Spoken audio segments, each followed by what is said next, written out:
जय यीशु। तो क्या सुन रहे थे हम? कल से सुन रहे हैं, ईश्वर का ही वचन सुन रहे हैं, लेकिन क्या सुन रहे थे? उसका महत्व हमारे जीवन में। हालेलुया।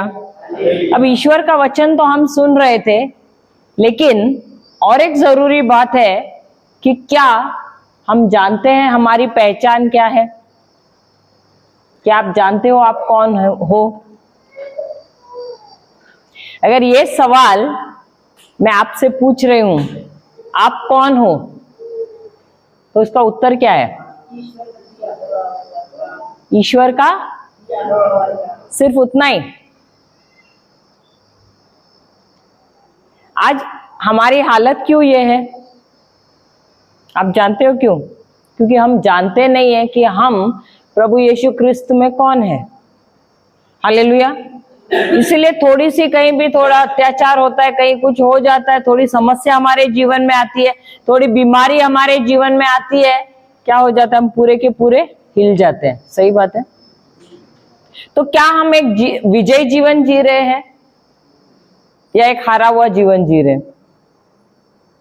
क्या हम परिस्थितियों के शिकार हो गए हैं? देखो, जब तक आप मुंह नहीं खोलोगे ना, तब तक आपके जीवन में परिवर्तन नहीं आएगा। सच या गलत, आपको मुंह खोलना है, आपको बोलना है। अगर आप भूख लगेगा तो आप मुंह खोल के बोल सकते हैं, भूख लगा है तो मुंह तो खोल के बोलो। तो एक बात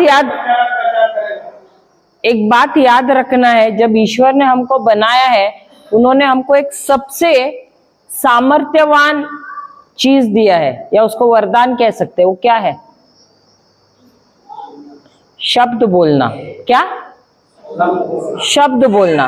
और अगर हम मुंह नहीं खोलेंगे तो क्या होगा? कुछ नहीं होगा। क्योंकि जो कुछ भी होना है, जीवन या मृत्यु, अगर हमारे जीवन में लाना है, हमको आशीष लाना है, श्राप लाना है, सबके लिए हमको ये खोलना पड़ता है, मुंह। हालेलुया। तो जब हम सवाल आपसे पूछते हैं, अगर आप उत्तर नहीं दे रहे हैं, क्या होगा? क्या आप अपने आप को आशीर्वादित कर सकते हैं? नहीं कर सकते। हालेलुया। हो सकता है आप गलत जवाब दे रहे, लेकिन गलत देने के बाद भी हम आपको वचन के द्वारा हम आपको बता रहे हैं ना कि क्या सही है। सही बात है। ऐसे नहीं कि हम एकदम सिद्ध है, हमने भी गलतियां की है और अभी भी हमारे पास हमसे गलतियां होती है। हालेलुया। तो हम भी आप ही के जैसे हैं। जैसे आप बैठे हैं, हम भी एक समय ऐसे बैठे हुए थे, लेकिन जिस दिन हमको सत्य पता चला, उस सत्य ने हमको मुक्त किया है, और आज यही सत्य सिखाने के लिए हम सब तरफ जा रहे हैं। हालेलुया। हालेलुया। तो आप कौन हो? ये बहन ने बोला ईश्वर का वरदान है। आप क्या कहते हो? आप लोग कौन हो? यीशु की संतान। बहुत अच्छी बात है। और चुनी हुई प्रजा है। बहुत अच्छा है। कुछ तो बोलो, सही बोलो, गलत बोलो, क्या है? मैं क्या सिखा रहा था? और क्या है? आप कौन हो? हाँ, कलीसिया के सदस्य। बहुत अच्छी बात है। और क्या हम सबको अपनी पहचान जाननी जरूरी है? हाँ या नहीं? अभी उदाहरण के तौर पे, हमारे देश में आधार कार्ड, राशन कार्ड, ये सब होता है कि नहीं? किसके लिए? किसके लिए? पहचान के लिए। क्योंकि वो देखने के बाद ही पता चलता है आप कहाँ के नागरिक हो। सही बात है। किस देश के नागरिक हो। उसी प्रकार क्या आपको ये जानना जरूरी नहीं है कि आप कहाँ के नागरिक हो? स्वर्ग के या पृथ्वी के? आपकी पहचान जाननी जरूरी है कि नहीं? सही बात है। आपकी पहचान इस पृथ्वी पर जानने के लिए आपको भी कार्ड दिया गया है, आधार कार्ड, पैन कार्ड। सही बात है। हालेलुया। Ration card. सही बात है। उसी प्रकार जब तक हम नहीं जानेंगे कि हम कौन हैं, हमारी पहचान क्या है, क्या हम कह सकते हैं हम स्वर्ग देश के निवासी हैं? नहीं। और उसका प्रमाण कहाँ पर मिलता है? बाइबल में मिलता है। हालेलुया। और इसीलिए कल से ये भाई क्या कह रहे हैं? बाइबल को सीखना जरूरी है, सिर्फ पढ़ना नहीं, सीखना जरूरी है, क्योंकि उसके अंदर ईश्वर ने हमको कई प्रतिज्ञाएं दी है। अगर आपको प्रतिज्ञाएं नहीं पता है तो क्या जब समस्या आती है आप खड़े रह पाओगे? नहीं रह पाओगे। हालेलुया, हालेलुया, जय यीशु। मैं आपको एक कहानी बताना चाहती हूँ, एक छोटी सी कहानी है। एक शेर का बच्चा था, छोटा था, और वो जंगल में गुम हो जाता है। गुम हो जाता है और जंगल से वो निकलता है और रास्ते पे आ जाता है। तो एक व्यक्ति उसे उठाता है और उसको रखता है मेमने रहते हैं ना, भेड़ का बच्चा मेमना, उसके साथ रखता है। अब उनके साथ रहते रहते उसकी पहचान कैसी होगी? किसके जैसी होगी? मेमने के जैसे। अब ये मेमने जब जा रहे हैं पानी के झरने के किनारे पानी पीने के लिए, तो ये शेर का बच्चा भी उनके साथ जा रहा है, सर झुकाते हुए। सही बात है, वरना क्या शेर सर झुकाता है क्या? सर ऊपर करके चलता है। हाँ, तो ये भी उनके जैसे सर नीचे करके चलता है। और ऐसे होता है कि हर बार जब वो जाते हैं पानी पीने के लिए, एक शेर झाड़ियों से आता है और ये मेमने सब भागते हैं डर के। उसके बच्चे, वो भेड़ के बच्चे जो है ना मेमने, ये सब भागते हैं डर के मारे, और उनके साथ साथ ये शेर का बच्चा भी भाग रहा है डर से। हालेलुया। और ऐसे होते होते कई दिन हो जाते हैं। एक दिन ऐसा होता है कि ये जो शेर का बच्चा जब झरने में वो ऐसे पानी पीने को जाता है, वो अपना चेहरा देखता है उस झरने के पानी में, और वो देखता है वहां पर, और वो देखता है दूसरे मेमनों को। फिर वो बोलता है, अरे मैं तो अलग दिख रहा हूं, ये तो मेरा ही है प्रतिबिंब, मेरे जैसा ही दिख रहा है, लेकिन इनको जब देख रहा हूं ये तो मेरे जैसे नहीं है। उस दिन वो चला जाता है, दोबारा आता है, दोबारा देखता है, फिर वो बोलता है, अरे मैं इनके जैसे तो दिखता नहीं हूं। लेकिन उसी समय झाड़ियों से वो शेर आता है, फिर वो बोलता है, अरे मैं तो दिख रहा हूं इसके जैसे। हालेलुया। और जैसे ही वो मेमने उस शेर को देखते झाड़ियों से आते हुए, वो सारे मेमने रफू चक्कर हो जाते, भाग जाते। लेकिन ये शेर का बच्चा है, वो वही खड़ा रहता है, वो हिलता नहीं है, और वो उसको देखता ही रहता है। उस समय वो शेर आता है उसके पास, अपना दुम हिलाता है और बोलता है, तू मेरे परिवार का है। कौन है? तू मेरे परिवार का है। और वो शेर का बच्चा उसके पीछे पीछे जाता है, वो भी झाड़ियों में होते हुए दोबारा जंगल में निकल जाता है। हालेलुया। अब इस कहानी से आपको क्या पता चलता है? आप किसके बच्चे हैं? इस दुनिया में भले आप रह रहे हैं मेमनों के साथ, सांसारिक लोगों के साथ, लेकिन आपकी पहचान क्या है? क्या पहचान है? आप कौन हो? ईश्वर के बच्चे हो। Hallelujah, hallelujah. ये बाइबल जब हम खोलते हैं और जब पढ़ना शुरू करते हैं, ये बाइबल हमको बताती है हमारी पहचान क्या है, हम कौन हैं, हम कहां से आए हैं और हमको कहां जाना है। आज अगर हम मर जाएंगे, हम कहां जाएंगे ये हमको पता है? नहीं पता है। हम कहां से आए हैं ये पता है? ये भी नहीं पता है। क्यों नहीं पता है? क्योंकि हमने कभी बाइबल खोल के जानने की कोशिश नहीं की है। हालेलुया, हालेलुया, जय यीशु। तो हम जाते हैं 2 कुरिन्थियों अध्याय 3 वचन 18। कुरिन्थियों का दूसरा पत्र अध्याय 3 वचन 18।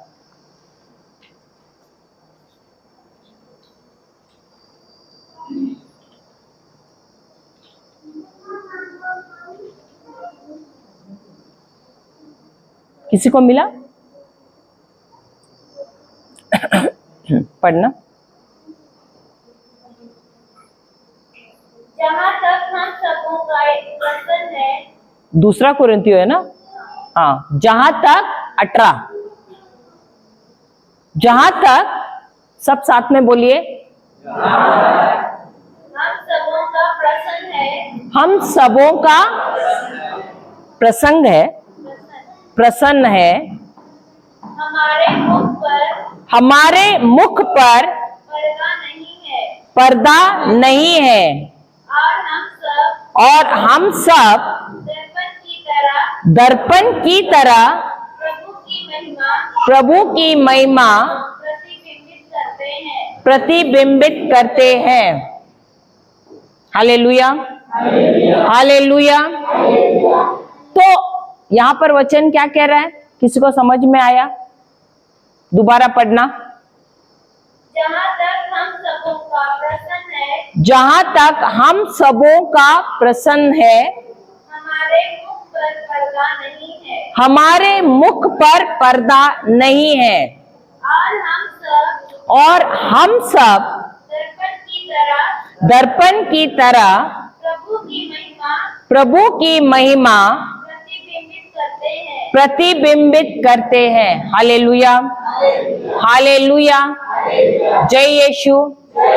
अगर देखा जाए पुराने नियम में जो लोग थे, अगर उनको ईश्वर के सामने जाना होता, वो ईश्वर के सामने डायरेक्ट नहीं जा सकते थे। उस समय उनको एक महायाजक की आवश्यकता थी। क्यों? क्योंकि तब तक यीशु नहीं आए थे उनके पापों को धोने के लिए। हालेलुया, उन्होंने अपना लहू नहीं बहाया था। इसीलिए उस समय महायाजक क्या करता था, लोगों के पापों के लिए वो मेमने की बलि चढ़ाता था, उसका लहू ले जाता था और वो जाता था महा पवित्र स्थान में, और वहां जाकर वो लहू को छिड़कता था, और ईश्वर तब क्या होते थे, प्रसन्न हो जाते थे।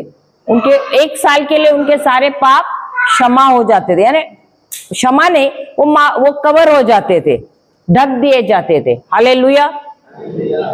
तो ईश्वर और मनुष्य के बीच में एक बड़ा सा पर्दा लगा हुआ रहता था, जो हमने देखा ना, जब पढ़े हैं कि जब यीशु मर जाते हैं, क्रूस पर जब चढ़ते और मर जाते हो, पर्दा क्या हो जाता है, फट जाता है। इसका अर्थ क्या है, अब हमारे बीच में और ईश्वर के बीच में कोई भी पर्दा नहीं है, कोई दूसरा आने की जरूरत नहीं है। अब हम ईश्वर के सामने जा सकते हैं पूरे आत्मविश्वास के साथ। Hallelujah, hallelujah.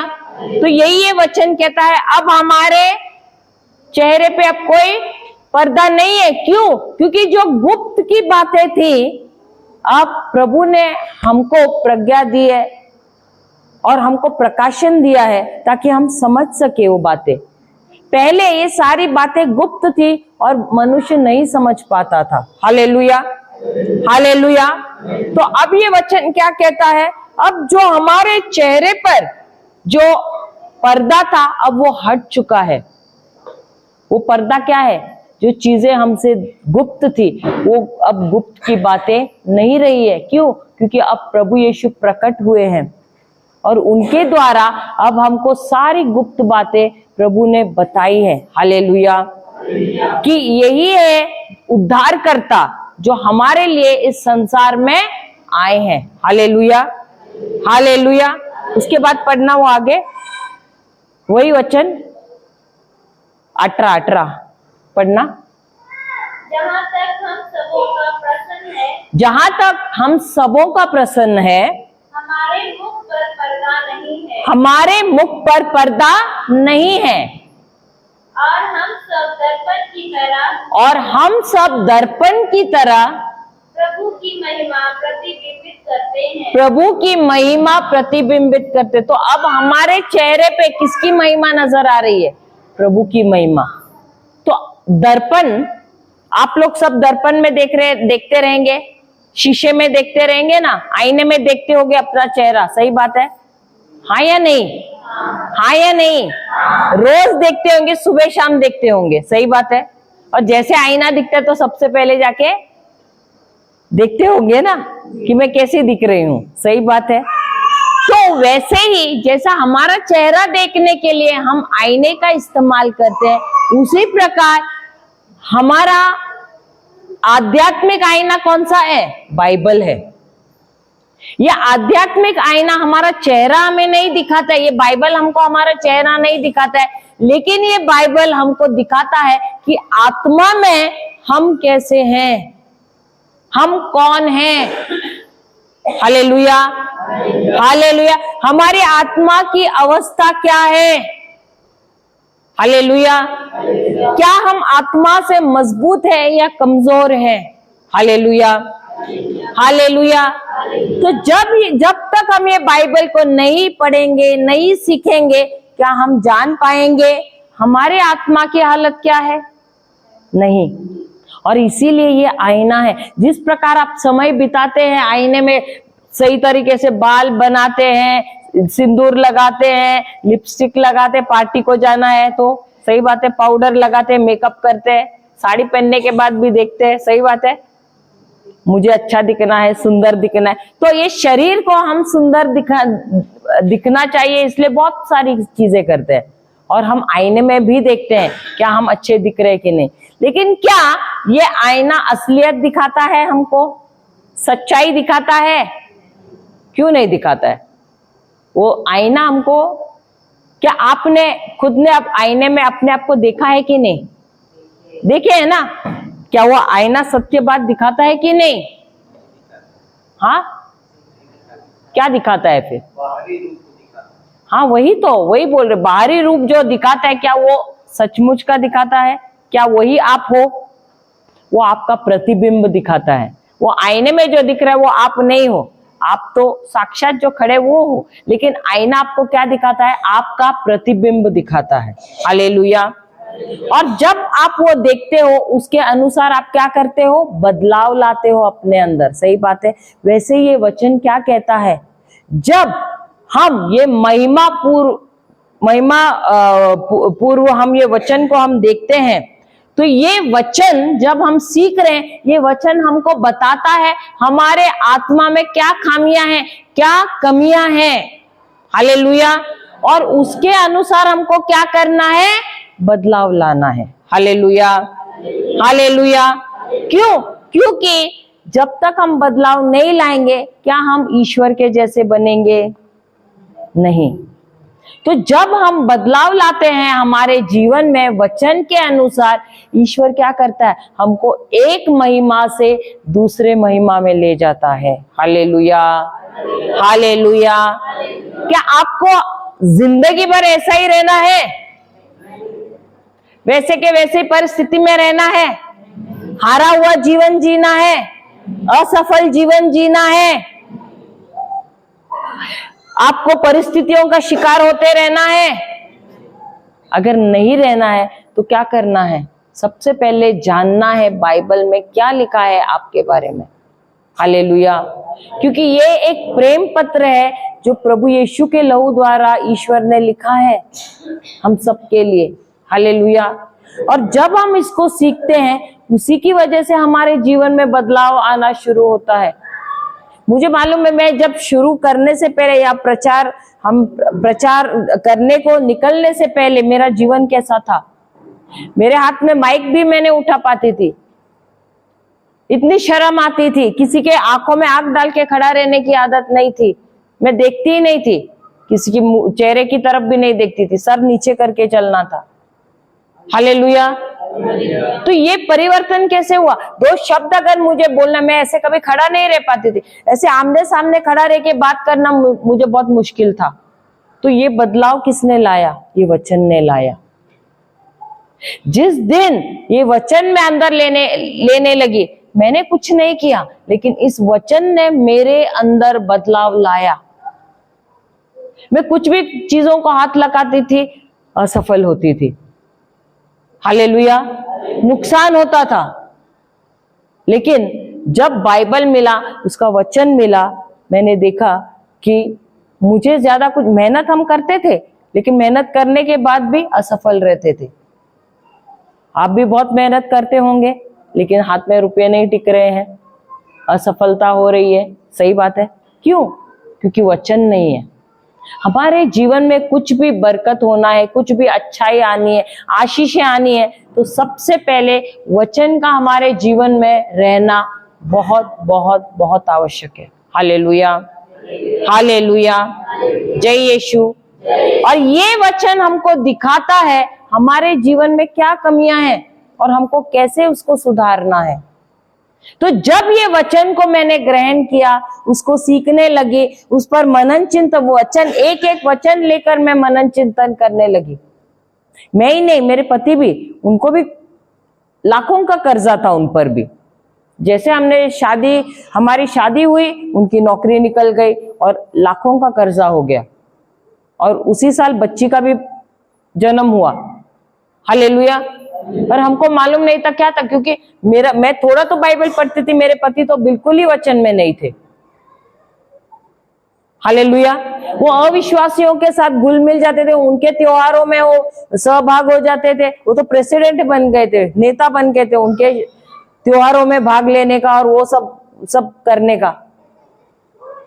लेकिन जब ऐसी हालत हुई, बिगड़ गई हालत, कर्जा आ गया, तो कोई तो एक उनकी चचेरी बहन मिली और वो कहीं से आ रही थी, तो उन्होंने उनसे पूछा कहां से आ रहे? तो उन्होंने कहा कि मैं बिनती उपवास से आ रही हूँ। तो उन्होंने बोला क्या होता है ये बिनती उपवास? तो उसने बोला ऐसा ऐसा प्रभु का वचन है, वो सिखाते हैं, प्रार्थना करते हैं, कैसे क्या करना, सब कुछ बताते हैं। तो वो चले गए वहां पर गए तो थोड़ा बदलाव आया उनके जीवन में। उसके बाद मैं चली गई, फिर वो विदेश में चले गए, 3-3.5 साल वहां थे। वहां पर भी उनको ऐसे लोग मिले जो वचन में थे और उनके साथ रहकर वो वचन पे थोड़ा बहुत वचन का सीखा। फिर वहां से 3.5 साल के बाद आए। उसके बाद दोबारा हमको एक गुरु मिले, किसी ने मुझे बताया कि ये फलाना है गुरु जो वचन बहुत अच्छी तरह से समझाता है, सिखाता है। तो हम जाने लगे हर महीने, और उसके बाद हमारा सफर शुरू हुआ वचन सीखने का। लेकिन एक बार वचन मिला तो हमने वचन को छोड़ा नहीं। हमारा कामकाज छोड़ देते। मेरा व्यवसाय था, उनको तभी शुरुआत में नौकरी नहीं थी, लेकिन मेरा व्यवसाय बंद करते थे हम और भागते थे हम। बच्चे हमारे छोटे थे, छोटी वाली तो कुछ 1-2 महीने की थी, उससे पहले तो दूसरे नंबर की थी, वो तो मैं गर्भवती थी, तभी भी हम जाते थे। बड़ी वाली शायद वो बालवाड़ी में जाती थी उस समय। तो छोटे छोटे थे, 2-3 महीने के भी थे, तो भी हम लेके बच्चों को भागते थे बिनती उपवास के लिए। हम देखते नहीं थे कि अरे मेरा व्यवसाय ठप हो जाएगा, ये वो सब। लेकिन ये प्रभु ने हमारी प्यास देखी, भूख देखी। हमारा भी परिवार है, हालेलुया। लेकिन जैसे जैसे हम सीखने लगे, प्रभु हमारा इस्तेमाल भी करने लगे। हम जाते थे, जो बीमार हैं उनके लिए प्रार्थना करने जाते थे, उनको वचन देने जाते थे। फिर हमने देखा कि अरे लोग चंगे हो भी रहे हैं। फिर हमने बाइबल क्लास खोले यहाँ वहां। हर दिन मैं मेरा व्यवसाय बंद करती थी, वो उनका व्यवसाय बंद करते थे, हम जाते थे। लोग हंसते थे, हमारे अगल बगल वाले जो दुकान वाले सब हंसते थे मुझ पर। कोई भी समय पे आके दुकान खोलते, ऐसा कैसा बिजनेस चलेगा? हालेलुया। लेकिन हम कभी ध्यान नहीं देते थे ये चीजों पर। हालेलुया, जय यीशु। तो हमने देखा जो हंसने वाले हैं उनकी हालत आज क्या है, लेकिन प्रभु ने हमको ऊंचा उठाया और आज एक स्टेट से दूसरे स्टेट में जा रहे हैं, एक गांव से दूसरे गांव में जा रहे हैं। हमारे घर में कभी कोई चीज की कमी नहीं हमने अनुभव किया है। हमारा घर चल रहा है और अच्छा चल रहा है, अधिक से बढ़कर है। भले मैं अभी भी अपना व्यवसाय बंद करके आई हूं, महीने में 2-3 दिन शुरू होता है खाली, तो चलेगा? घर कैसे चलेगा? बच्चों की पढ़ाई कैसी होगी? लेकिन चलाने वाला कौन है? ईश्वर है। Hallelujah, hallelujah. मानोगे नहीं, पिछले 2 महीनों से कोई तो हमारे फ्लाइट की टिकट के लिए पैसा भर रहा है। हमने किसी से मांगा नहीं, प्रभु ने भेजा। हालेलुया। हमको मालूम नहीं हम कहाँ जा रहे हैं, कौन कैसे लेके, कोई ना कोई तो गाड़ी लेके आता है, हमको लेके जाता है, हमको घर देता है रहने के लिए, खाना मिलता है, सब कुछ। अभी आप काम कर रहे हैं, आपको सोचना पड़ता है अरे मैं अभी सुबह क्या बनाए, दोपहर को क्या बनाए, रात को क्या बनाए, सही बात है। लेकिन प्रभु ने सब कुछ प्रबंध किया है। हम जाते हैं, हमारे टेबल पे खाना रहता है, रहने के लिए कमरे रहते हैं, सही बात है। तो ये कैसे हुआ? जब हम विश्वास करते हैं कि ईश्वर हमारा चरवाहा है, हालेलुया, और हमारे जीवन में कोई चीज की कभी कमी ना होगी, तो हमारी निर्भरता किस पर है? ईश्वर पर है। Hallelujah, hallelujah. तो जब मैं ऐसे नहीं कहती कि तुमको काम नहीं करना है, लेकिन तुम्हारी निर्भरता तुम्हारे काम पे नहीं होना चाहिए, तुम्हारी निर्भरता हर घड़ी ईश्वर पे रहनी चाहिए। हालेलुया। हमको भी इच्छाएं हैं, अभी शादियां होती है यहाँ परिवार में, तो हम रहते भी नहीं है, और वो हमको फोन करके बोलते हैं अरे तुम कहाँ पर हो? हम बोलते हैं आपको पता है हम यहाँ पर है करके प्रचार कर रहे हैं। हालेलुया। तो जिस चीज को आप ऊंचा दर्जा देते हो वही आपका मालिक बन जाता है। हालेलुया। अगर आप सांसारिक चीजों को आप ईश्वर से ऊपर समझते हो तो वही आपका मालिक बन जाएगा, वही चीजें आपकी मालिक बनेंगी। लेकिन अगर ईश्वर और उनके वचन को आप पहला दर्जा दोगे तो ये आपके मालिक बन जाएंगे। Hallelujah, hallelujah. जय यीशु, जय यीशु। हम जाते हैं याकूब का पहला अध्याय वचन 25।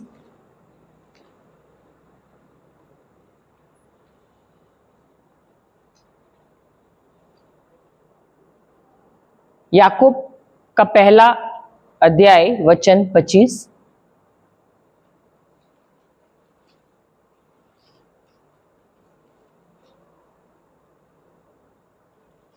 Hallelujah, hallelujah. जय यीशु। पढ़ना।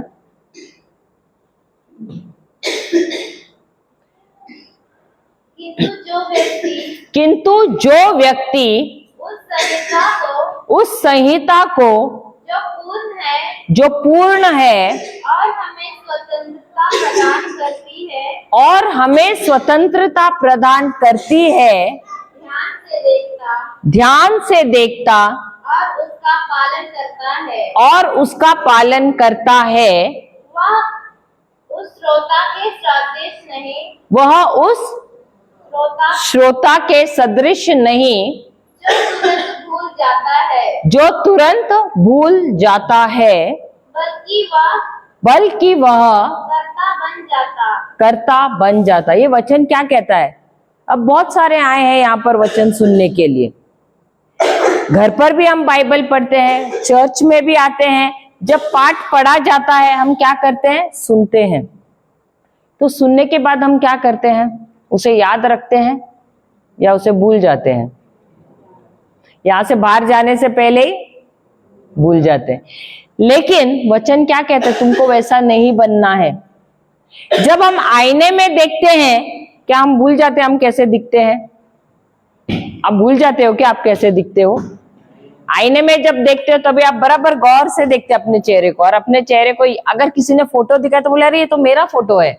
अगर काफी लोगों का एक फोटो जिसमें बहुत लोग हैं, उसमें अगर बताए आप कौन सा, बराबर अपना फोटो ढूंढ के निकालोगे कि नहीं? निकालेंगे ना, क्योंकि आपने आईने में देखा है अपने चेहरे को और आप जानते हो कि आप कैसे दिखते हो। तो जिस प्रकार आईने में जब आप अपना चेहरा देखते हो और भूलते नहीं हो कि आप कैसे दिख रहे हो, उसी प्रकार ये वचन कहता है ईश्वर का कि जब आप ईश्वर का वचन सुनते हो या जब आप पढ़ते हो तो आपको भूलना नहीं चाहिए कि क्या आपने पढ़ा है, क्या आपने सीखा है। ये वचन आपके हृदय में जाना चाहिए। क्यों? क्योंकि जो वचन है वही है, वो दिखाता है कि और बताता है, आपको दर्शाता है कि आप कौन हो, कि आप कौन हो। Hallelujah, hallelujah. जय यीशु, जय यीशु। तो आज हम सीखेंगे, खत्म तो नहीं होगा ये विषय आज, तो हम आज और कल हम सीखेंगे कि हम कौन है, किसमें? प्रभु यीशु में। हमारी पहचान किसमें है? प्रभु यीशु में है। किसमें? बगैर प्रभु यीशु के हम कुछ भी नहीं है। हमारा पहचान किसमें है? हमारी प्रभु यीशु में है। हालेलुया, हालेलुया, जय यीशु। तो सबसे पहला पॉइंट आप लिखिए, किसी ने बुक लाया है तो लिखिए, मैं कौन हूं, मैं कौन हूं, मैं कौन हूं। तो सबसे पहला पॉइंट लिखिए, मैं आत्मा हूं। कौन हूं? मैं कौन हूं?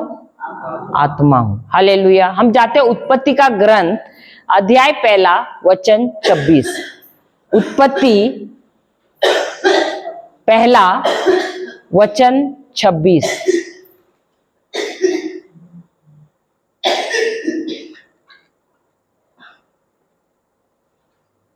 उत्पत्ति 1 ये है, किताब है। 26वां वचन। ईश्वर ने कहा, ईश्वर ने कहा, हम मनुष्य को अपना प्रतिरूप बनाए, वह हमारे सदृश हो, वह समुद्र की मछलियों, आकाश के पक्षियों, घरेलू एवं जंगली जानवरों और जमीन पर रेंगने वाले सब जीव जंतु पर शासन करे। तो वचन क्या कहता है? ईश्वर ने कहा, हम किसको बना? हम यानी कौन है? हम यानी कौन है? हाँ, क्या कह रहे हैं? हम यानी, कोई जोर से बोलो, धीरे धीरे बोल रहे, सुना ही नहीं दे रहा है। हम का मतलब क्या है? हाँ, नहीं,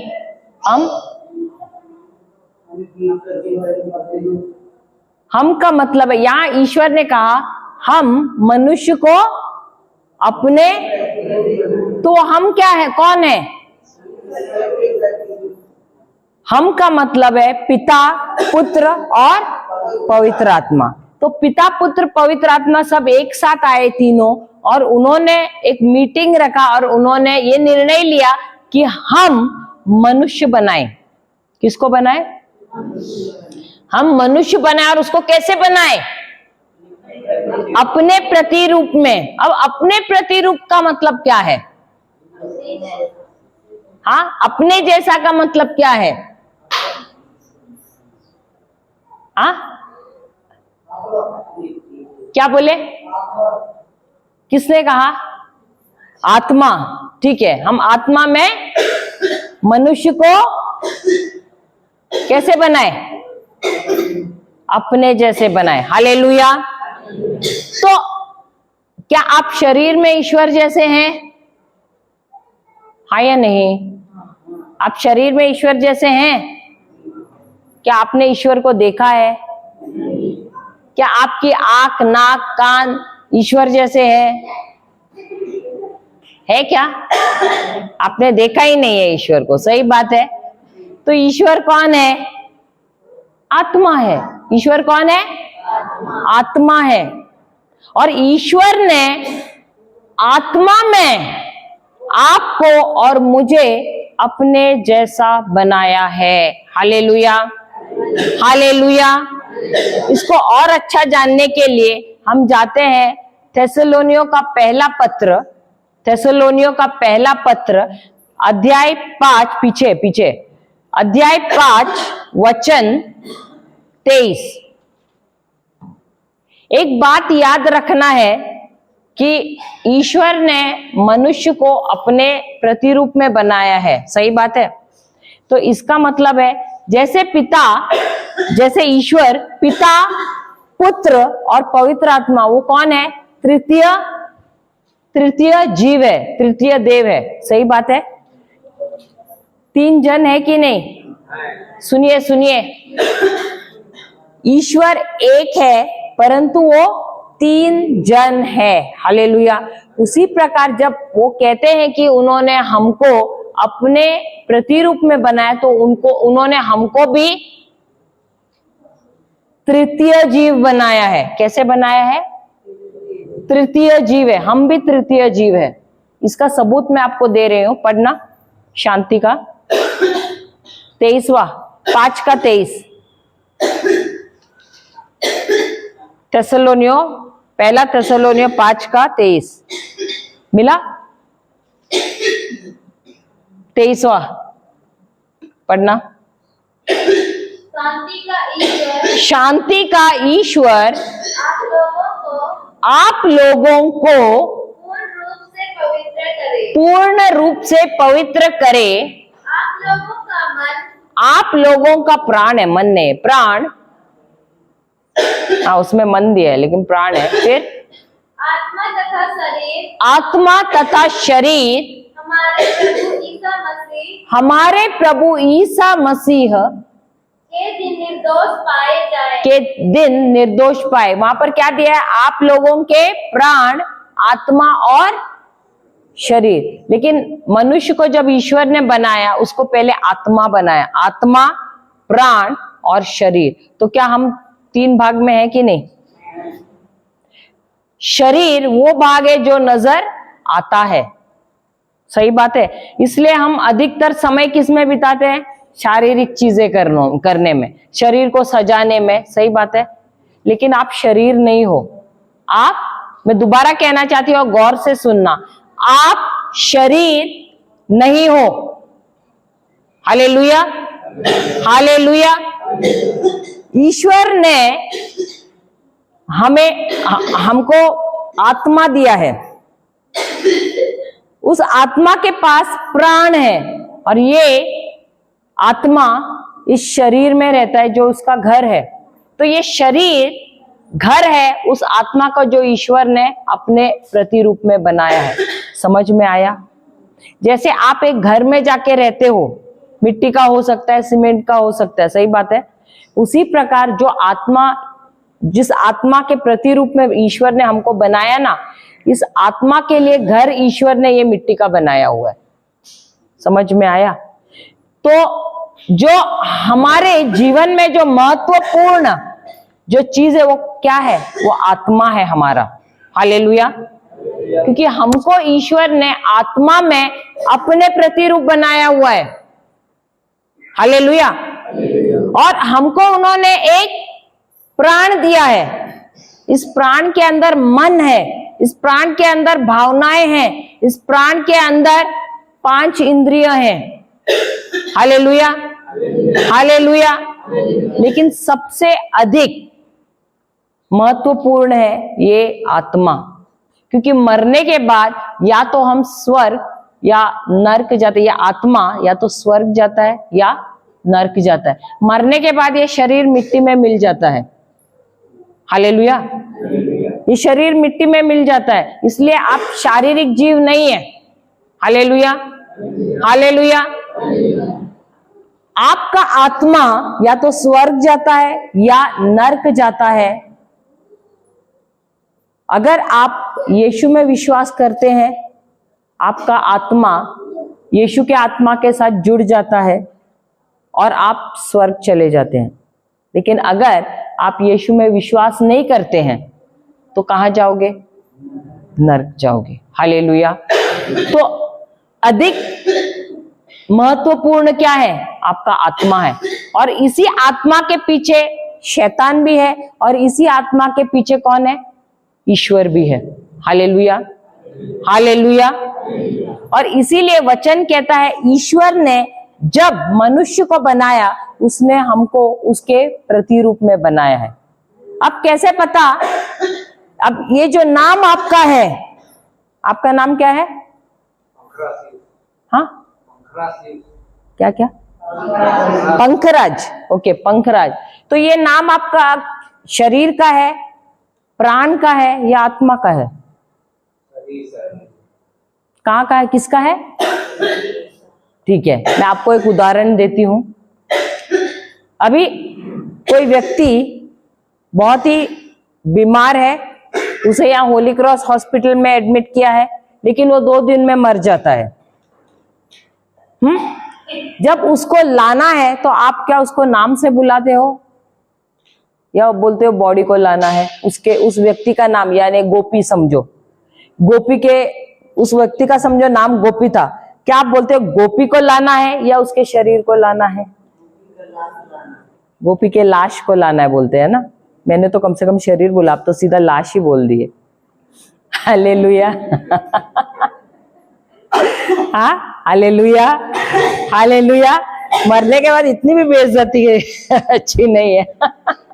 हालेलुया, हालेलुया। तो मरने के बाद शरीर का कुछ उपयोगी नहीं है, सही बात है।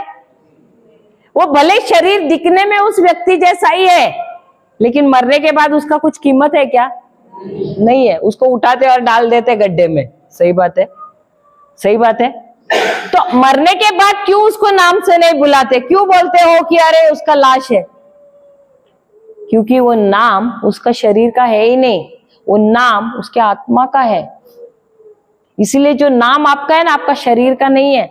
इसलिए मरने के बाद आपको नाम से नहीं बुलाते हैं, आपका शरीर, आपका लाश, आपका बॉडी ऐसे बोलते हैं। तो आपका ये जो नाम है वो आपके आत्मा का है। Hallelujah, hallelujah. आपका आत्मा जो है ना बहुत महत्वपूर्ण है। भले आपको आज मालूम नहीं है इसका कीमत, लेकिन स्वर्ग राज को इसका कीमत मालूम है और शैतानी राज को मालूम है। इसीलिए शैतान भी इसके पीछे है। वो भी आता है आपको प्रलोभन में बार बार डालने के लिए, आपके मन में गलत गलत विचार डालने के लिए, ताकि आपके अंदर डर डालने के लिए। क्योंकि डर के द्वारा, झूठ के द्वारा, गलत विचारों के द्वारा जब आप आपका मन का दरवाजा खोलते हो तो वो आपके जीवन में प्रवेश करता है और आपके ऊपर वो राज करना शुरू करता है और आपको अपना गुलाम बनाता है। Hallelujah, hallelujah. एक बात आपको याद रखना है, जिस प्रकार ईश्वर आत्मा है, शैतान भी आत्मा है।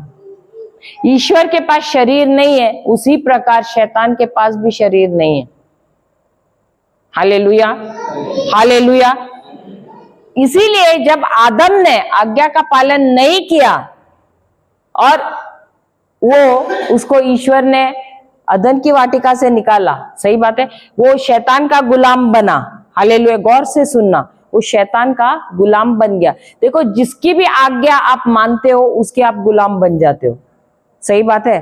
तो उसने ईश्वर की आज्ञा का पालन नहीं किया, लेकिन शैतान की आज्ञा का पालन किया, इसलिए शैतान अब उसका मालिक बना और वो शैतान का गुलाम बना। हालेलुया, हालेलुया, जय यीशु। और अब वो गुलाम बन गया तो उसके बाद सारे मनुष्य जाति किसके अंदर थी? आदम के अंदर थी।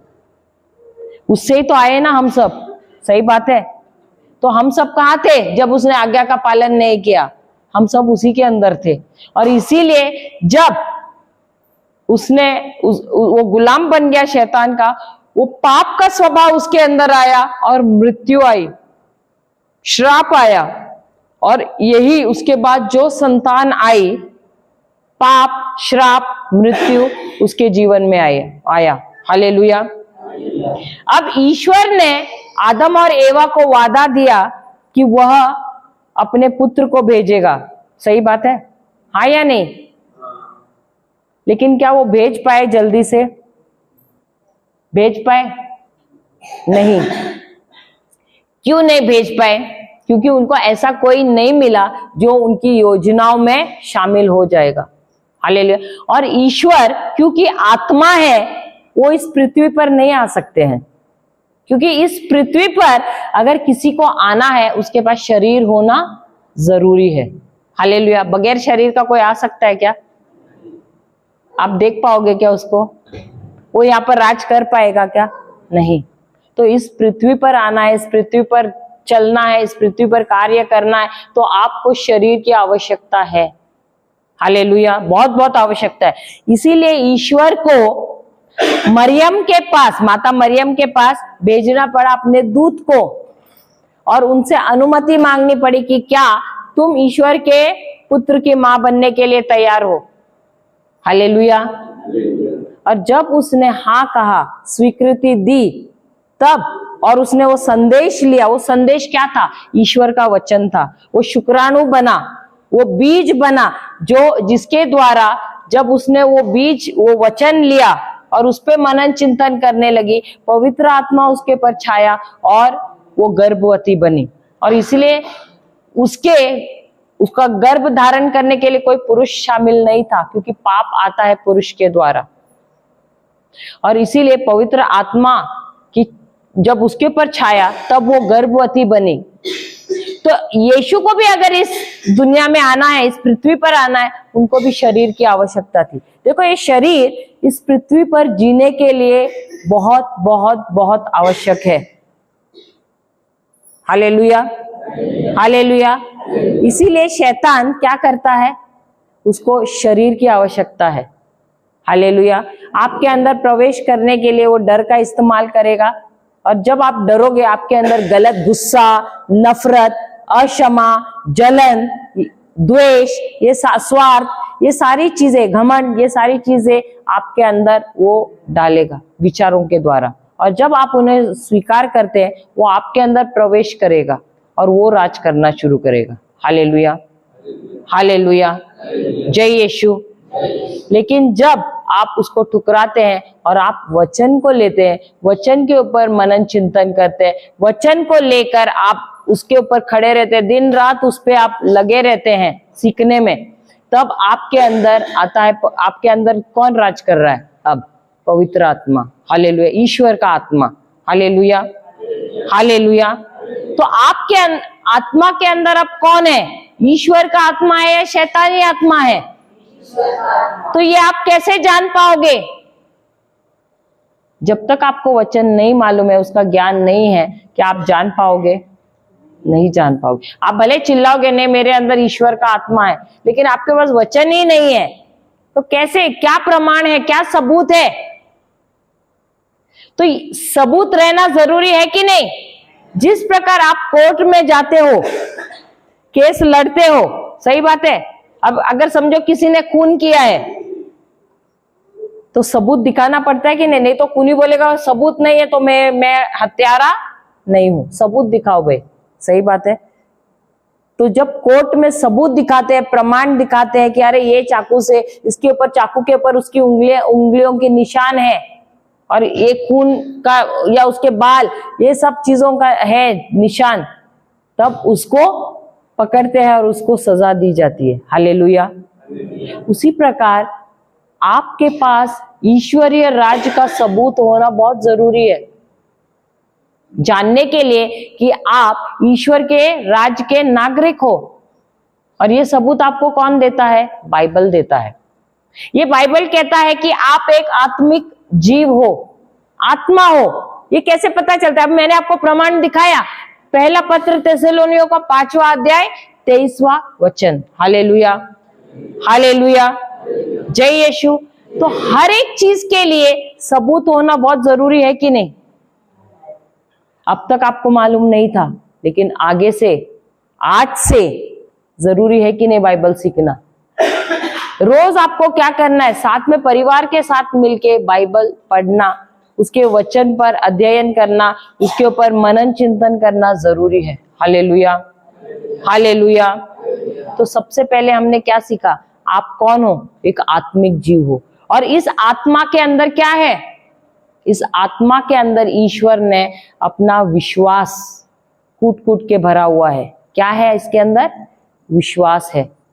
इस आत्मा के अंदर ईश्वर की भरपूरी है, परिपूर्णता है। हालेलुया। ये आपको नहीं मालूम है क्योंकि आपने बाइबल पढ़ा नहीं है। आप बोलते हो हम गरीब हैं, आप बोलते हो हम बीमार हैं, हम समस्याओं के शिकार हैं। सही बात है? हाँ या नहीं? हाँ या नहीं? हाँ या नहीं? हमारे जीवन में श्राप है, हम गरीब हैं। सही बात है? ये लेकिन जो आप बोल रहे हो वो गलत है, क्योंकि वचन कहता है, हम जाते हैं दूसरा पत्र पत्रस का दूसरा पत्र अध्याय 1 वचन 3। अध्याय 1 वचन 3 पढ़िए। उसके ईश्वरीय सामर्थ्य ने उसके ईश्वरीय सामर्थ्य ने हमें वह सब प्रदान किया हमें कुछ कुछ चीजें प्रदान की है। आप लोग सुने नहीं लगता है, दोबारा पढ़ना शुरुआत से वो। उनके ईश्वरीय सामर्थ्य ने उनके ईश्वरीय सामर्थ्य ने हमें वह सब प्रदान किया हमें कुछ कुछ चीजें प्रदान की है। कुछ कुछ क्या क्या वो सब कुछ प्रदान किया। क्या प्रदान किया है? देखिए, करने वाले हैं या किया है? करने वाले हैं या किया है? पढ़ना आगे। जो भक्तिमय जीवन के लिए आवश्यक है जो भक्तिमय जीवन के लिए आवश्यक है और हमको उनका ज्ञान प्राप्त करने योग्य बनाया और हमको उनका ज्ञान प्राप्त करने योग्य बनाया है। इसका मतलब है ईश्वर की तरफ से काम हो गया है। जो कुछ हमको इस संसार में जीने के लिए चाहिए और जो हमको एक भक्तिमय जीवन जीने के लिए चाहिए, वो सारी चीजें उन्होंने हमको दे दिया है। देने वाले हैं क्या? दे दिया है।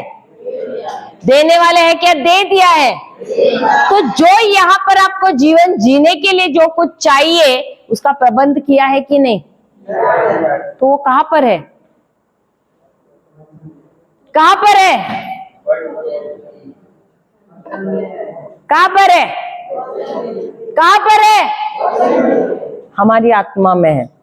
वचन प्रमाण पत्र है। वचन क्या है? सबूत है। ये सबूत है जो हमको दिखाता है तुम्हारी आत्मा के अंदर ईश्वर ने क्या जमा किया है। आप सबके पास बैंक अकाउंट है या नहीं? किसने खोला है? सरकार ने। सरकार ने ना। हम लोग नहीं खोला है, आप लोगों ने खोला है। सही बात है। किसके लिए? अरे दान देने के लिए। किसके लिए? तो आप लोग जमा नहीं करते, सरकार हर महीने आके उसमें डाल देती है पैसा। कौन डालता है पैसा? कौन जमा करता है? सरकार जमा करती है। और पति क्या कर रहे हैं वहां पर? कमा के कहाँ डाल रहे? पति डाल रहे हैं ना। हाँ या नहीं? आप लोग ही कमाते हैं, मेहनत करते हैं, और आप क्या करते हैं?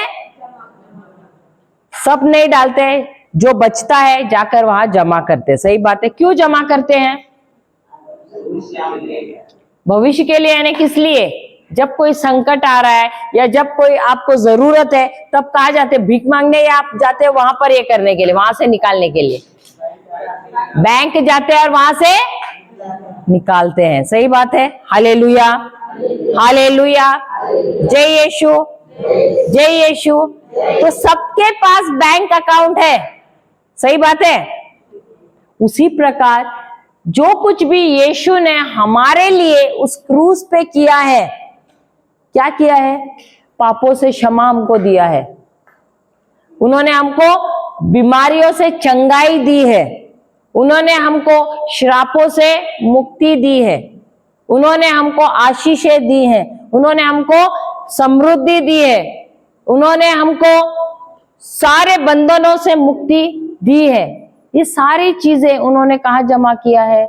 हमारे आध्यात्मिक खाते में जमा किया है। यही ये वचन कहता है। तो इसका ये अर्थ है कि आपके जीवन में कोई चीज की घटी नहीं होनी चाहिए। हालेलुया। ईश्वर के राज्य की जो भी परिपूर्णता है, यहाँ पर जो कुछ जीने के लिए आपको चाहिए, वो सब कुछ उन्होंने आपके आध्यात्मिक खाते में जमा कर दिया है। Hallelujah, hallelujah, hallelujah. अब आपको इस चीज के बारे में क्यों नहीं मालूम है?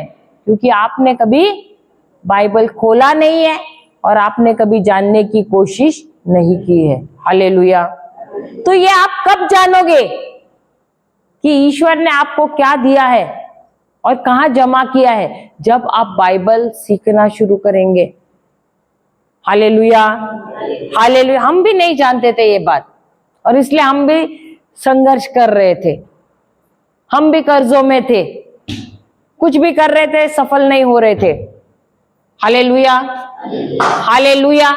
लेकिन जिस दिन हमको पता चला, अरे मेरे पिता ने मेरे खाते में जमा कर दिया है। अभी उदाहरण के तौर पे, आपका बच्चा हॉस्टल में है, किसी का बच्चा है हॉस्टल में, है कि नहीं है? किसी का भी नहीं है यहां पर। समझो हॉस्टल में है कहीं दूर, और आपने उसकी फीस जमा कर दी है बैंक में। अब बेटा आपको कॉल कर रहा है बार बार, मम्मी या पापा मेरी फीस भरो। आप क्या बोलोगे उसको? भेज रहा हूं बोलोगे? क्या बोलोगे? मैंने जमा। तो बेटा दोबारा आपको कॉल करेगा, अरे पापा मेरी फीस भरो, तो आप क्या बोलोगे? क्या बोलोगे? जमा कर दिया है। तो आप उसको बोलोगे, अरे तुम बैंक नहीं गए थे क्या? बैंक में जाके देखा नहीं मैंने पैसे जमा किए हैं? तो बेटा बोलता अच्छा मुझे बैंक में जाना है, तो जाता है बैंक में, दोबारा आता है वापस, और पापा से पूछता है, आपसे पूछता है, अरे पापा मेरी फीस जमा करो। अब आप क्या बोलोगे? वो पापा बोलेंगे, अरे तुम बैंक गए थे कि नहीं? अरे हाँ पापा मैं गया और मैं आ गया। अरे तुम वहां पर जाके तुमने कुछ वो रसीद वो भरा नहीं, चेक भरा नहीं, स्लिप बुक? तो बोलता है ये करना है पापा। अरे करना है, जाओ भरो। तो भर के दूसरे दिन दोबारा कॉल करता है, और पापा को वापस बोलता है अरे मेरी फीस दो। पापा बोलता है तुमने जाके वहां पर जमा नहीं किया चेक? तो बोलता है चेक जमा करना था, अरे मैं तो साथ में लेके घर पे आया, स्कूल चला गया। तो बोलता है अरे तुमको जाके वहां जमा करना था। दोबारा जाता है और जाके चेक देता है, वापस घर पे आता है और फोन करता है, अरे पापा मुझे पैसा मेरा जमा करो। पापा बोलता है अरे तुमने वो चेक जमा नहीं किया? बोलते जमा किया और मैं आ गया। अरे तुम रुके क्यों नहीं? वो तो तुमको एक टोकन ऐसे सिक्का देता है ना, यहाँ देते कि नहीं बैंक में, तो सिक्का दिया कि नहीं उसने? बोलते अरे मैं तो रुका नहीं, मैं तो ऐसे दिया और आ गया। अरे बोलते अरे क्या किया तुमने? तुमको चेक देना है, वो तुमको वो सिक्का देगा, वो सिक्के के ऊपर तुम्हारा टोकन नंबर है। जब तुम्हारा नंबर पुकारते हैं तुमको रुकना है तब तक जब तक तुम्हारा नंबर नहीं पुकारते हैं, और जब वो पुकारते हैं तुमको जाके टोकन देना है और तुम्हारा रुपया लेना है, और फिर तुम्हें जमा करना अपना फीस। बोलता अच्छा हाँ पिताजी वैसे करना है। फिर जाता है, जमा करता है चेक को, वो टोकन लेता है, रुकता है, जब उसका नंबर बुलाया जाता है देता है, पैसा लेके आता है और स्कूल में जमा कर देता है। हालेलुया। उसी प्रकार जिस प्रकार पापा ने जमा किया फीस, पहले से ही रुपया जमा किया है बेटे के बैंक में, बैंक के खाते में, उसी प्रकार हमारे ईश्वरीय पिता ने जो कुछ यहाँ पर इस पृथ्वी पे हमको जीने के लिए जो जो चीजों की आवश्यकता है वो हमारे आध्यात्मिक खाते में जमा कर दिया। हमारा आध्यात्मिक खाता यहाँ पर है, पेट नहीं है, उसके अंदर हमारा आत्मा है। हालेलुया, या हृदय बोल सकते हैं, यहाँ पर है, हमारे अंदर ही उन्होंने सब कुछ जमा कर दिया है जो हमको यहाँ पर जीवन जीने के लिए चाहिए। सारी आवश्यक चीजें उन्होंने जमा कर दी है, क्योंकि हमारे पास ज्ञान नहीं है। हम वैसे हैं, वो उस भेड़ के जैसे है जिसको कोई भी चीज का ज्ञान नहीं है। हालेलुया। बाइबल जब हम पढ़ते हैं तो ये बाइबल हमको बताता है कि ईश्वर ने हमारे लिए क्या किया है, और जो उनके पुत्र के द्वारा जो उन्होंने किया है, उस जो उन्होंने अपने लहू को बहाने से जो कमाया है वो उन्होंने कहाँ जमा किया है। Hallelujah, hallelujah. तो ईश्वर की भरपूरी कहाँ पर है? हमारे अंदर है, उनकी परिपूर्णता हमारे अंदर है। 1/3 हमारा 1/3 भाग हूबहू ईश्वर के जैसे हैं। आप ईश्वर के जैसे हैं हूबहू, क्योंकि आप भी आत्मा है, ईश्वर भी आत्मा है। तो आत्मा में ईश्वर ने आपको उनके जैसे बनाया है। अगर आत्मा में अगर आप ईश्वर को देखें, आप और ईश्वर एक जैसे हैं। हालेलुया, हालेलुया, जय यीशु। आपको ये बात पच्ची नहीं लगता है, दूसरा कोई रहता तो अभी तक उछलता था।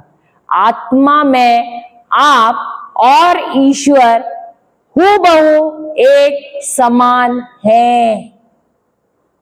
Hallelujah, hallelujah.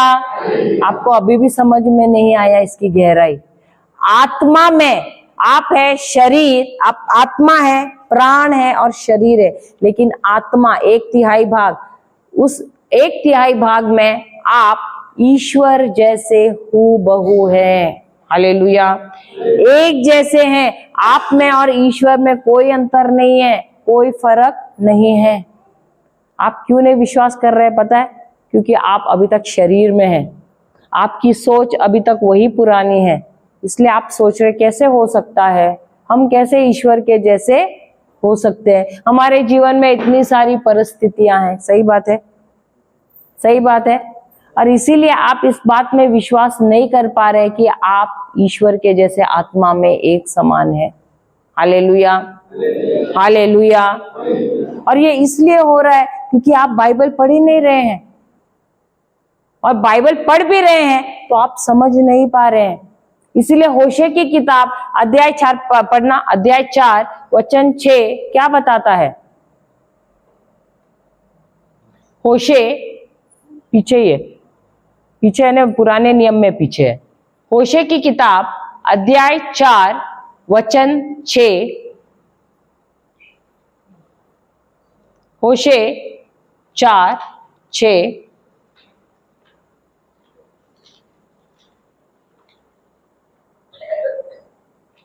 और भी पीछे,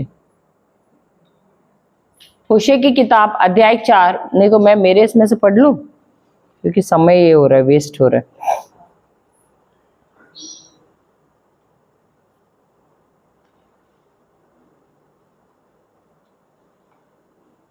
होशे की किताब अध्याय 4 वचन 6 कहता है,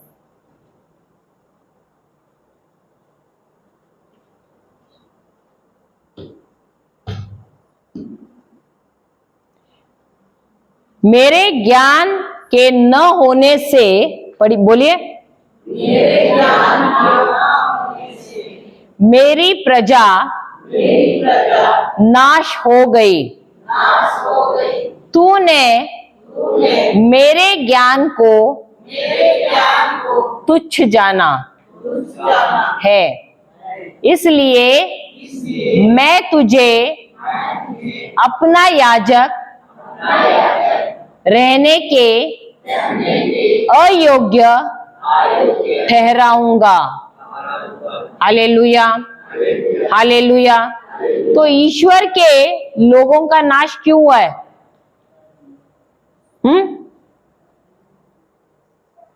क्योंकि उनको ईश्वर के वचन का ज्ञान है ही नहीं। हालेलुया।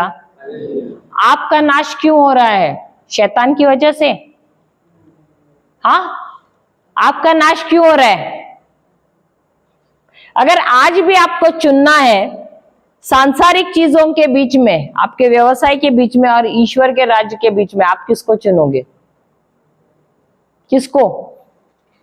सांसारिक काम को। सही बात है, सही बात है। कल तो ब्रदर चिल्लाए करके आज आप लोग सब यहां पर है। सही बात है। नहीं तो आप किसको पहला दर्जा दे रहे हो? मैंने कहा ना, जिसको आप चुनते हो ना वो आपका मालिक बन जाता है और आप उसके गुलाम बन जाते हो। अगर आप सांसारिक चीजों को चुनोगे आप उसके गुलाम हो जाओगे और आपके जीवन में नाश आएगा। अगर ईश्वर, मैंने आपसे क्या कहा, हमारे जीवन में भी हमारा भी व्यवसाय था और व्यवसाय होने के बावजूद भी, हमारे तो 3-3 बिटियाएं हैं, वो तो छोटे छोटे थे, फिर भी उसके बावजूद भी हम सब छोड़ते थे, वचन को पहला दर्जा दिया है हमने। और हमको पता ही नहीं हमको प्रभु ने कहां से कहां लिया है। हमने देखा हमारे जीवन में कभी हम नीचे नहीं गए हैं, हमारे जीवन में हम ऊपरी स्थानों पर ही है। हालेलुया। आप लोग बहुत संघर्ष करते रहेंगे, सही बात है, बहुत मेहनत भी कर रहे हैं, लेकिन क्या उसमें तरक्की मिल रही है?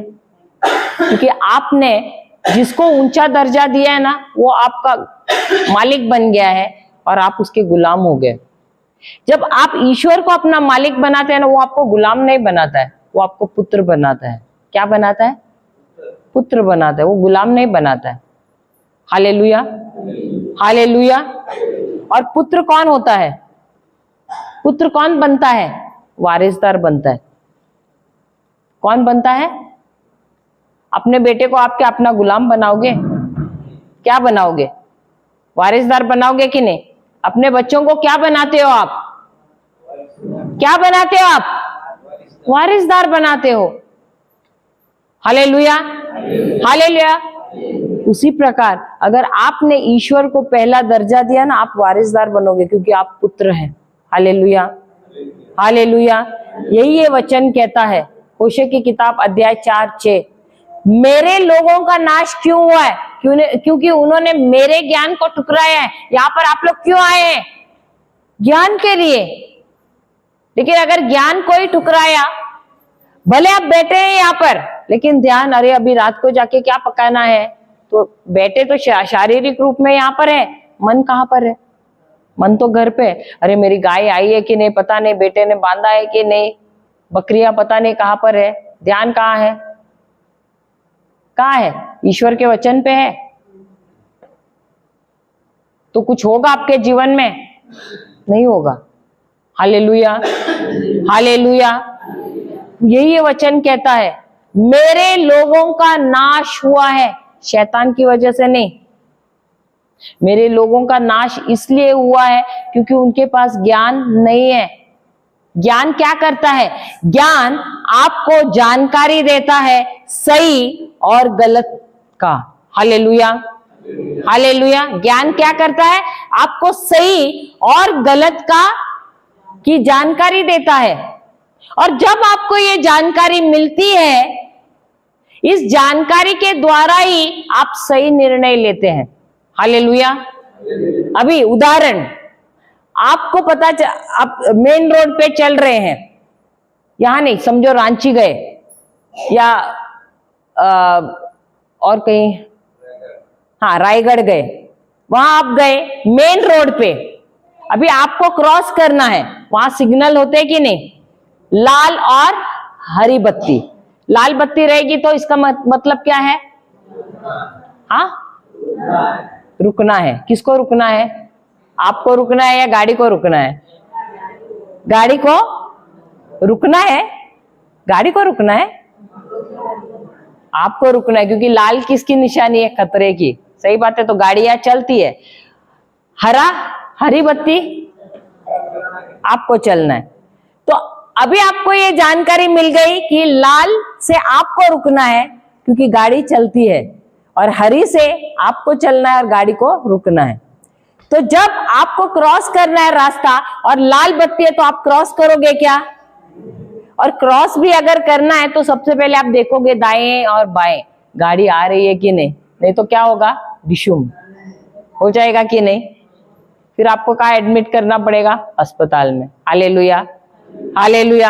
तो ये जब आपको जानकारी मिली लाल बत्ती और हरी बत्ती के बारे में, क्या इस ज्ञान के अनुसार आप कार्य करते हो कि नहीं? हाँ या नहीं? करते हैं ना।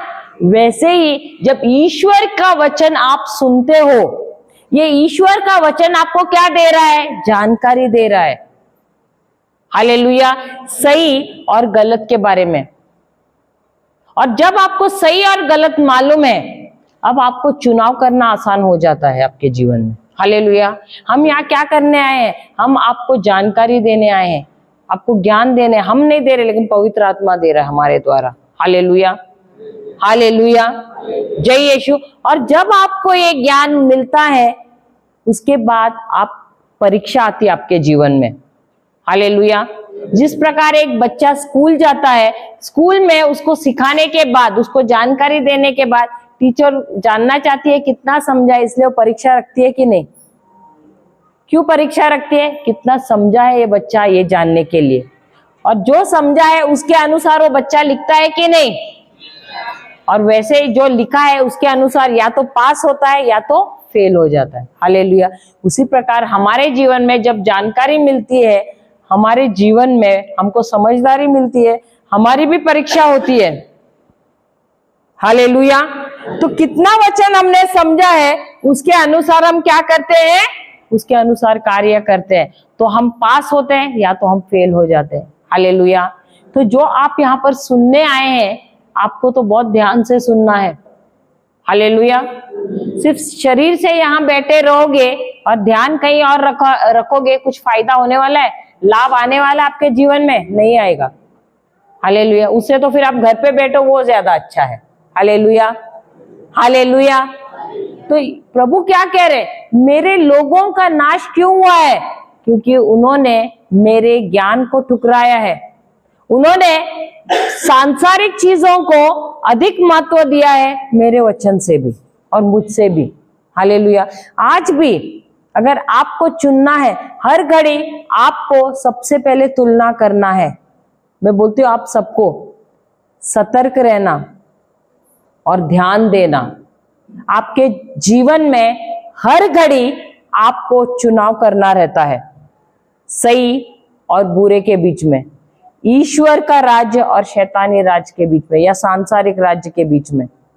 चुनाव आपको करना है, ईश्वर नहीं करेंगे आपके लिए, आपको करना है। और इसी के आधार पे आपके जीवन में या तो आपके जीवन में आशीषें आएंगी या तो आपके जीवन में नाश आएगा या श्राप आएगा। हालेलुया। क्योंकि चुनने वाले आप खुद हैं। कौन है?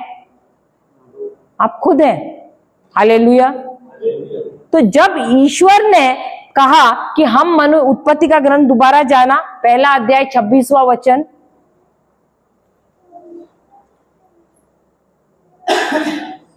उत्पत्ति पहला अध्याय 26वां वचन। ईश्वर ने कहा हम मनुष्य को अपना प्रतिरूप बनाए, हम मनुष्य को अपना प्रतिरूप बनाए, वह हमारे सदृश हो, वह हमारे सदृश हो, वह समुद्र की मछलियों, वह समुद्र की मछलियों, आकाश के पक्षियों, घरेलू एवं जंगली जानवरों, और जमीन पर रेंगने वाले सब जीव जंतुओं पर शासन करें। तो ईश्वर ने क्या किया? ये पृथ्वी का निर्माण किसने किया? सारे पेड़ पौधों का निर्माण किसने किया?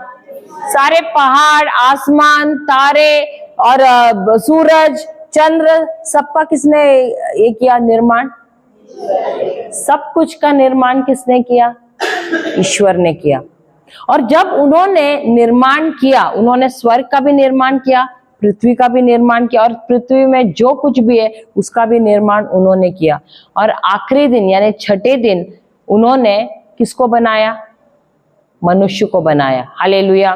लेकिन ईश्वर ने मनुष्य को पहले दिन बनाना चाहिए था ना? हाँ या नहीं? ईश्वर ने क्यों बनाया हमको आखिरी दिन, छठे दिन? किस लिए? सब कुछ क्या तैयार हो गया था? हाँ, क्या किया? सही बोला, उसके लिए तालियां भी बजाओ। बहुत ध्यान से सुन रही है। तो ईश्वर ने क्या किया पता है? क्योंकि उन्होंने कहा हम मनुष्य को अपने सदृश में बनाए। उन्होंने सबसे पहले क्या किया? सारी चीजें हमारे लिए बनाई ताकि हमें कोई चीज की कभी कमी ना हो। आप सोच रहे आपके मेहनत से आप बना रहे हो, सही बात है, गलत है। आपके मेहनत से नहीं हो रहा है। बीज आपने बनाया है क्या? बीज नहीं रहेगा तो बोओगे क्या? ठीक है, आपने बोया, उसके बाद उसको अंकुरित कर सकते हो क्या? आप कितने भी बीज लगाओ, अगर ईश्वर ने उसको अंकुरित नहीं किया, कुछ मिलेगा क्या? नहीं मिलेगा। अगर मेहनत करने के लिए आपको ताकत नहीं दी तो कुछ कर पाओगे क्या आप? नहीं। मिट्टी नहीं बनाए रहते तो कहाँ लगाते थे बीज? सब कुछ किसने बनाया है? ईश्वर ने ही बनाया है। हालेलुया। और उन्होंने हमारे लिए सारी चीजें पहले से ही प्रबंध करके रख दिया है ताकि हमको कोई चीज की कभी घटी ना हो, कोई चीज की कभी कमी ना हो। हालेलुया। क्योंकि हम उन पे शक करते हैं, हम चिंता करते हैं, इसकी वजह से जो चीजें उन्होंने हमारे जीवन में बनाई है ना, हम प्राप्त नहीं करते हैं। हम उन परेशानियों को देखते हैं, उन घटियों को देखते हैं हमारे जीवन में और इसीलिए जो हमारे जीवन में उन्होंने बनाया है हमारे लिए, जो प्रबंध किया है ना, वो हमारे जीवन में आते नहीं है। भले वो वहां पर है लेकिन हमको नजर नहीं आती है। Hallelujah, hallelujah. सबसे पहली बात मैं आपको ये पूछना चाहती हूँ, क्या आपने चुना कि आप ये परिवार में पैदा हो जाओगे? क्या ईश्वर ने चुना? क्या आपको इस क्रिस्ती परिवार में आना है तो किसने चुना? आपने बोला प्रभु मुझे भेजो, या प्रभु ने आपको डाला उस परिवार में? तो प्रबंध भी उन्होंने किया ना। तो जब भी कोई बच्चा आता है, माँ बाप बोलते अरे अभी महंगाई हो गई, अभी बच्चा आया हम पे बोझ हो गया। ये गलत है। वो बच्चा अपने लिए ही नहीं, अपने माता पिता के लिए भी सारा प्रबंध करके लेके आ जाता है, क्योंकि प्रभु ने प्रबंध कर दिया है। हालेलुया। तो सब कुछ वो उस अपने लिए ही नहीं, अपने परिवार के लिए भी लेकर आता है। हमारे 3 बच्चे हैं, तीनों बच्चों ने हर बार आए हमारे लिए आशीषें लेकर आए, क्योंकि हमने कभी नहीं बोला कि अरे खर्चा बढ़ने वाला है या बोझ बढ़ने वाला है। हमने कभी नहीं ये कहा। मैं तो हमेशा जब बच्चा गर्भ में रहता था ना, मैं बोलती थी अपने लिए और हमारे लिए आशीष ही लेके आना। मैं बात करती थी हमारे हर एक बच्चे से और बोलती थी आशीष लेके आना, प्रभु के नाम से, प्रभु यीशु के नाम से आशीष लेके आना। और हर बच्चा हमारा आशीष लेकर आया है। Hallelujah, hallelujah. जय यीशु, जय यीशु, जय यीशु। तो प्रभु यीशु ने जब मनुष्य को बनाया, सबसे पहले उसके लिए प्रबंध किया सारी चीजों का, और बाद में उन्होंने मनुष्य को बनाया। हालेलुया। और वो सारी चीजें जो प्रबंध की है उन्होंने आत्मा में हमारे रखा हुआ है। हालेलुया। सब कुछ हमारे सामने है लेकिन हमको नजर नहीं आती है जब हम चिंता करते हैं। Hallelujah, hallelujah. जय यीशु। तो हमारे जीवन में कभी कोई चीज की कभी घटी होनी ही नहीं चाहिए, कोई चीज की कभी कमी होनी ही नहीं चाहिए। क्यों? क्योंकि हम कौन है? हम सब आत्मिक जीव हैं। हालेलुया। और हमारी आत्मा में उन्होंने वो सारी चीजें जमा करके रखी हैं। लेकिन जब हम उनके वचन के साथ सहमत होते हैं, प्रभु आपने सारी चीजें मुझे दी हैं, तो मैं विश्वास करती हूँ कि ये सारी चीजें इस पृथ्वी पर मेरे जीवन में आ गई है, और इसके लिए मैं धन्यवाद देती हूँ। जब आप ऐसे धन्यवाद देते रहते हैं, सारी चीजें आपके जीवन में आप हकीकत में उसको पाते हो। Hallelujah, hallelujah. जय यीशु, जय यीशु। तो क्या आप एक आत्मिक जीव है या शारीरिक जीव है? कौन से हो? क्या एक आत्मा हो या शरीर हो? आत्मा हो। क्या आपको अभी अपनी पहचान मालूम है? आप कौन हो? आप आत्मा हो। आप कौन हो? और ईश्वर का आत्मा आपकी आत्मा के अंदर निवास करता है। हालेलुया। किसका आत्मा आपके अंदर निवास करता है? ईश्वर का आत्मा। Hallelujah, hallelujah. तो ये शरीर आपको यहाँ इस पृथ्वी पर रहने के लिए, योग्य बनाने के लिए शरीर दिया गया है। और जब ईश्वर ने मनुष्य को बनाया तो ईश्वर ने कहा ये पृथ्वी मैं मनुष्य को देता हूं, और इसीलिए हमको शरीर दिया ताकि हम यहाँ पर योग्य बने। और जब उन्होंने कहा ये पृथ्वी में मनुष्य को देता हूं, तो यहाँ पर निर्णय लेने का अधिकार भी उन्होंने हमको दिया है। तो जब हम निर्णय लेते हैं, ईश्वर उसके अंदर कोई दखल अंदाजी नहीं करते। क्यों? क्योंकि वो स्वर्ग में है। यहाँ पर निर्णय लेने का अधिकार आपको और मुझे दिया गया है। हालेलुया। क्योंकि पृथ्वी उन्होंने हमको दिया है। इसका ये मतलब नहीं कि पृथ्वी हमारी है, पृथ्वी भी ईश्वर की है, लेकिन उन्होंने ये पृथ्वी हम सबको दिया है यहाँ पर राज करने के लिए। वो राजाओं का राजा है और हम उनके बच्चे हैं। हालेलुया। हम वारिसदार हैं, और इसलिए हमको यहाँ पर राज करना है, हमको गुलाम नहीं बनना है। Hallelujah, hallelujah. तो आप कौन है? हम आत्मा है। बोलिए मैं आत्मा हूं, मैं आत्मा हूं, मैं आत्मा हूं, मैं आत्मा हूं। दूसरा लेते हैं, हम जाते हैं, दूसरा पॉइंट लिखना, मैं एक नई सृष्टि हूं। मैं एक नई सृष्टि हूं। लिख दो, मैं एक नई सृष्टि हूं। हम जाते हैं 2 कुरिन्थियों दूसरा कुरिन्थियों 5:17। दूसरा कुरिन्थियों 5:17। दूसरा पत्र कुरिन्थियों का 5:17।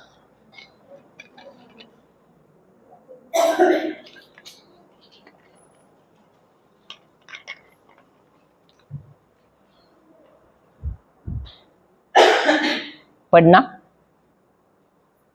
इसका अर्थ यह है इसका अर्थ यह है कि यदि कोई मसीह मसीह के साथ एक हो गया है मसीह के साथ एक हो गया है तो वह नई सृष्टि बन गया है। नई सृष्टि बन गया है। पुरानी बातें समाप्त हो गई है पुरानी बातें समाप्त हो गई हैं और सब कुछ नया हो गया है। और सब कुछ नया हो गया है। हालेलुया। एक बात याद रखना है, आदम ने पाप किया, उसके बाद जो भी संतान आई वो क्या हो गई? पापी हो गई। उसके जीवन में भी मृत्यु आ गई। हालेलुया। श्राप आया, सही बात है, बीमारियां आई, बंधने आए, गरीबी आई, संघर्ष आ गया। लेकिन जब प्रभु यीशु आए, वो हमारे लिए वो मनुष्य बनकर आए, मनुष्य के रूप में आए। किस लिए आए? बचाने के लिए। लेकिन किस लिए आए? वो मनुष्य के रूप में इसलिए आए क्योंकि जो नियम, मूसा का जो नियम, क्या कोई रख सकता था? वो नियम उसका पालन कर सकता था? नहीं, किसी में वो क्षमता नहीं है, क्योंकि 600 से अधिक 613 नियम ईश्वर ने मूसा के द्वारा दिए थे, और वो नियम कोई भी मनुष्य इस पृथ्वी पर कोई भी मनुष्य नहीं रख पाया सिवाय प्रभु यीशु के। तो इसीलिए उनको मनुष्य के रूप में आना पड़ा। ईश्वर के रूप में आता और वो पालन करता तो वो अयोग्य ठहर जाते थे, इसलिए उनको मनुष्य रूप में आना पड़ा। उन नियमों का पालन करने के लिए वो हमारा प्रतिनिधित्व, यानी हमारी जगह उन्होंने ले ली, और उन्होंने वो सारे नियमों का पालन किया, और वो क्रूस पर चढ़े, वो मर गए, और उनको दफनाया गया, और वो स्वर्गीय स्थानों में है। अब उनको पुनर्जीवित किया गया और वे स्वर्गीय स्थानों में। सही बात है, ये विश्वास करते कि नहीं? हाँ या नहीं? तो जब हम इन चीजों में, इसमें विश्वास करते, यीशु के कार्यों में विश्वास करते हैं, हमारा आत्मा, और यीशु, हमारा आत्मा जो मर गया था, एक बात याद रखना है, आदम के आज्ञा का न पालन करने की वजह से आदम का आत्मा मर गया था, और हमारा भी आत्मा मर गया था। Hallelujah, hallelujah.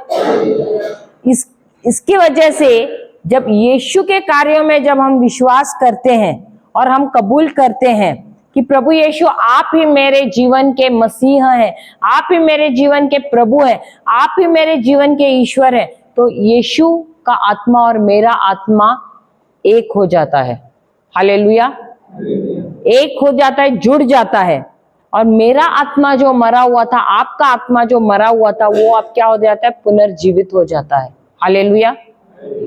और इसकी वजह से अब जो मैं पुराना मनुष्य थी, पुराना स्वभाव में जो चल रही थी, वो स्वभाव अब प्रभु यीशु नाश कर देता है उसका, और मेरे अंदर वो, जब मैं विश्वास करती हूँ कि क्रूस पे उन्होंने मेरा वो पापी स्वभाव लिया है, और मेरे अंदर जब उन्होंने अपना स्वभाव डाला है, अब मैं एक नई सृष्टि बन जाती हूँ, नई रचना बन जाती हूँ, क्योंकि अब प्रभु यीशु का आत्मा मेरे अंदर है, मेरे अंदर जुड़ गया है।